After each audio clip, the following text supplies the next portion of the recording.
السلام عليكم ورحمة الله وبركاته. أمان داودياشين شرفت له ku xiran janalkeena soo dhawaada walaalayaal ku soo dhawaada maalin cusub iyo muuqaal cusub aad u xiiso badan. alxamdulillaah ilaahay subxaanahu wa tacaala ay u sugnaatay nimco oo idil iyo mahad oo idil. allahaasoo na siiyey nimcooyinka midda ugu weyn oo ah nimcada islaamka iyo caafimaadka iyo nimcooyin kale oo fara badan oo aan la tirakoobi karin. alxamdulillaahi daa'iman wa abadaa. ilaahay uu noo ziyaaday intaan haysanina sii intii walaal ee xanuunsan ilaahay subxaanahu wa tacaala caafimaad taam ha siiyo. intii kurbaysan ilaahay kurbadaha ka qaado. intii murugaysan ilaahay murugadaha ka qaado. qof kasta oo muraadkiisa oon macsi lahayn alle subxaanahu wa tacaala ha siiyo. intii awlaad raadis ah ilaahay ha siiyo awlaad barakaysan oo baariyaal ah. intii haysatana ilaahay baariyaal ha uga dhigo oo ha u xifdiyo. intii guurdoon ahna ilaahay subxaanahu wa tacaala guur degdeg ah oo wanaagsan ilaahay ha ku hanuuniyo. intaa kadib walaalaha khayrka jecel aan isxasuusino oo isku dhiirigelino ku salinta xabiibkeena Muhammad.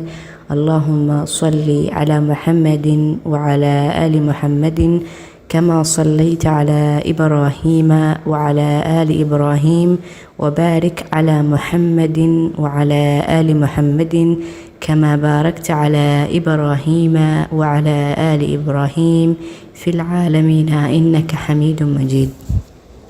soo dhawaada walaalaha khayrka jecel ilaahay subxaanahu wa tacaala. waxaan filaynaa in haddii uu muuqaalkan ku soo gaaray oo khayr kula doona ood ka faa'iidi doonto wax khayr ah biidnillaah. adigana aad noqoto qof walaalihiis kala gaarsiiyo si ay khayrka uga faa'iidaan. waayo qofkii dadka khayrka tusa qof haddaad wax khayra tusto oo qofkaas uu sameeyo waxaa la mid tahay adigoo sameeyey. qof ayaad wax wanaag u tilmaamtay ama wax wanaag tustay, qofkii wanaagaas ayuu sameeyey. adigii oon samaynin ajarkeeda ayaad leedahay, qofkiina ajarkiisa lagama nusqaaminayo. marka waa faa'iido aad iyo aad u weyn. marka dadka khayrka tusa waxay la mid yihiin iyagoo sameeyo kale. marka faafin walaalaha sharafta badan muuqaalka maanta waxaan idin wadaa walaalahayga qisas ku saabsan istighfaarta iyo qofka ilaahay subxaanahu wa tacaala markii uu dunuubtiisa dhaafo ama dambiyadiisa dhaafo mucjisaadka uu arkaayo. bini aadan haddii aad tahay waxaa laga yaabaa maanta qof kaloo bini aadan haddii aad wax uga baahan tahay waxaad iska ilaalinaysaa qofkaas inuu kaa caroodo, inuu kaa xanaaqo, inaad dembi ka gasho. bal ka waran ilaahay subxaanahu wa tacaala ee adduunkan iyo addoomaha iyo wax kor saaran abuuray qofkii dembi ka galay haddana rajeynaya inuu ilaahay wax ka helo. marka istighfaarta waa qofka ayay dhaqaysaa.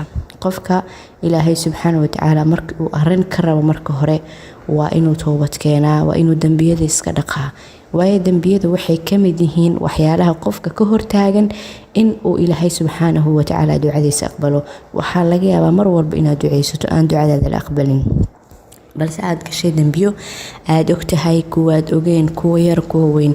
marka inaad ilaahay barido, inaad ilaahay wax weydiisato waxaa ka horeysa in aad istighfaar la imaato ood ilaahay ka dalbato dambiyadaada inuu kuu dhaafo. marka ilaahay markuu dambiyadaada kuu dhaafo wax walba ayaad helaysaa.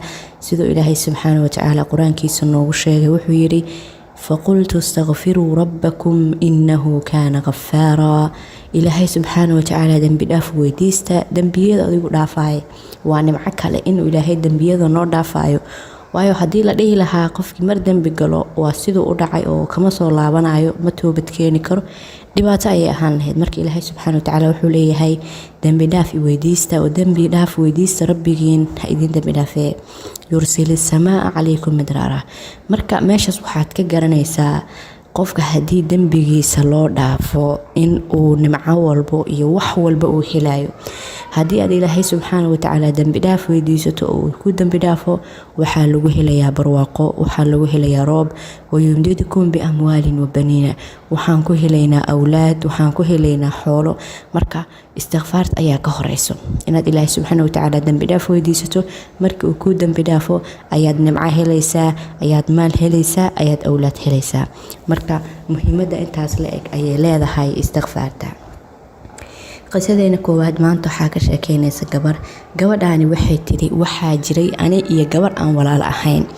gabadhii aan walaalaha ahayn waxay tiri waxay ahayd gabar ani iga weyn oo jaamacad dhamaysay, shaqo ayay weysay ayay tiri, guriga ayay iska joogtay. anigana waxaa dhacday in markii iskoolka aan dhameeyay aan waayay jaamacadda qarash aan ku galo. waxaan in badan raadiyay kuliyadda aan rabo, jaamacad wanaagsan oo iga caawisa dhanka dhaqaalaha, laakiin waan waayay. waxaan ku qasbanaaday guriga inaan iska joogo. gabadhan walaashay ah ee jaamacadda dhamaysayna guriga ayay joogtaa.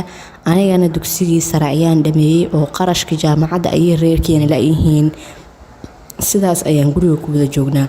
maalin maalmaha ka mid ah waxay tiri sheekh ayaa ila taliyay, wuxuuna igula taliyay in aan akhristo istighfaarta.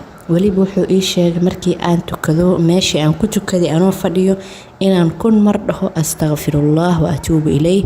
ilaahay subxaanahu wa tacaala inuu kurbada iga feedayo, waxbarashadana si bilaash ah ilaahay idankiis aan ku heli doono, kurbadii i haysatana uu iga feedi doono. waxay tiri guriga ayaan imaaday, gabadhii walaashay ayaan u sheegay. markii aan u sheegay waxaan nidhi aan bilowno akhrinta istighfaarta. waxaan go'aansanay salaad walba markii aan ka baxno meeshii aan ku tukanay anagoo fadhino inaan 1 mar dhahno astaghfirullah wa atuubu ilayh. 1 mar ayaan dhahaynaa salaad walba markii aan ka baxno. 5 waqti salaad walba ayaad dhahaysaa 1 mar kadib. salaada subax markii aad tukato 1 mar, salaada duhur markaad tukato 1 mar, salaada casr markaad tukato 1 mar, salaada maqrib markaad tukato 1 mar, iyo salaada cisho markaad tukato 1 mar. yani salaad walba markaad tukato meeshii aad ku tukatay adoo fadhiya ayaad dhahaysaa astaghfirullah wa atuubu ilayh 1 mar. waxay tiri 2 isbuuc ayaan aniga iyo walaashay sidaas sameynay. 2 isbuuc ayaan aniga iyo walaashay sidaas sameynay ayay tiri. wallahi waxay tiri wax aanan filayn ayaan arkay. sheyga ugu horeeya ee aan helay waxay tiri inuu aabahay isiiyo lacag uusan weligiis isiinin, inuu ilaahay subxaanahu wa tacaala aabahay iga soo qaaday. maalin kama soo wareeganin, yani maalintuu aaba lacagta isiiyey 24 saac kama soo wareeganin. walaashayna waxay heshay shaqo. markii ay saas walaashay shaqo u heshay subaxii ku xigana ilaahay wuxuu ii fududeeyay jaamacad ka mid ah jaamacadaha ugu waaweyn ee wadanka ee hadda ka hor aan codsi geystay, hadda ka hor aan u dan sheegtay laakiin aan jawaab ka helin, in ay ii sheegeen inay diyaar tahay kuliyadii aan rabay, weliba si bilaash ah ama si free ah aan ku dhiganayo. waxay tiri aniga iyo walaashay ilaahay subxaanahu wa tacaala 2 isbuuc oo kaliya ayuu noogu rumeeyay riyadeenii, kurbadiina nooga feeday. waxaan ku helay ayay tiri lacag 24 saac iyadoo kasoo wareegin. walaashay waxay heshay shaqo. maalinkii ku xigayna waxaan helay jaamacad free ah, weliba jaamacadaha ugu waaweyn ee wadanka ka mid ah. marka waxay tiri nimcadaas ayaan ku arkay istighfaarta. qisadeena xigta ee maanta waxaa ka sheekeynaysa gabadhaani waxay tiri waxaan ku noolaa nolol aad iyo aad u adag, nolol cariiri ah. waxay tiri mar walba waxaan ahaa qof isdhaho maxaad adduunyada u imaatay, maxaad sidaan u tahay, yacni nolol aad cariiri u ah ayaan ku noolaan jiray. markii dambe waxaan bilaabay ayay tiri inaan akhriyo istighfaarta. maalin walba waxaan akhrin jiray 10,000 oo mar ayaan dhihi jiray astaghfirullah astaghfirullah astaghfirullah. markii aan muddo bil ah waday waxay tiri waxaan galay janno adduun, yacni murugadii, kurbadii, cariirigii wixii ahay oo idil ayuu alla subxaanahu wa tacaala iga dulqaaday. waxaana kuryooda ayay tiri anigoo kacbada joogo. fasiraadeeda markii aan raadiyay riyadii aan kuryoodana waxay noqotay in dambiyadeydiioo idil lii dhaafay. dambiyadeydiioo idil in lii dhaafay ayaan ku arkay ayay tiri fasiraada riyadeyda inay tahay nolosheedii waxay noqotay nolol fudud, nolosheedii waxay noqotay nolol farxad leh. waxay kaloo tiri ducadeyda ilaahayow haddii aan dhaho waa la ajiibayaa, waxaan ilaahay subxaanahu wa tacaala weydiisto waa la ajiibayaa ayay tiri. alxamdulilah waxaan noqday mustajaabu dacwa oo waxaan noqday gabar ducadeeda la ajiibo. qisadeena ugu dambeyso waxaa ka sheekeynaysa gabadhaani waxay tiri waxaan ahaa qof aad iyo aad ay nolosha ugu adag tahay oo dhaqaalaha ayaa igu adkaayay tiri. waxaan bilaabay inaan akhriyo istighfaarta astaghfirullah wa atuubu ilayh ayaan bilaabay. waxaan ka arkay ayay tiri group ay gabdho isku dhiiragelinayeen in la akhriyo istighfaarta. anna waan bilaabay ayay tiri. maalin walba waxaan istighfaarsan jiray 1500 oo mar. ayaan dhihi jiray maalin kasto astaghfirullah wa atuubu ilayh. wallaahi waxay tiri waxaan helay lacag fara badan, waxaan ka helay qof aanan ka filaynin noloshayda, qof aan isdhihin weligaa ayuu wax ku siin doonaa. xitaa haddii aad ku oyso oo aad u baahato oo aad barido qof aan islahayn wax waad ka helaysaa ayaa isiiyey. wuxuuna isiiyey lacag fara badan oo aanan filaynin.